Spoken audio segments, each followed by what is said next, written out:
إن المتقين في مقام أمين في جنات وعيون يلبسون من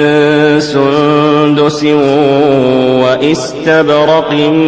متقابلين كذلك وزوجناهم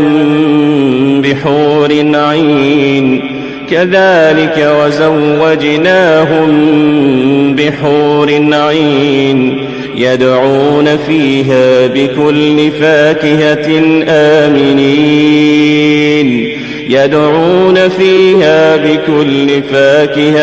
آمنين لا يذوقون فيها الموت إلا الموتة الأولى ووقاهم عذاب الجحيم فضلا من ربك ذلك هو الفوز العظيم.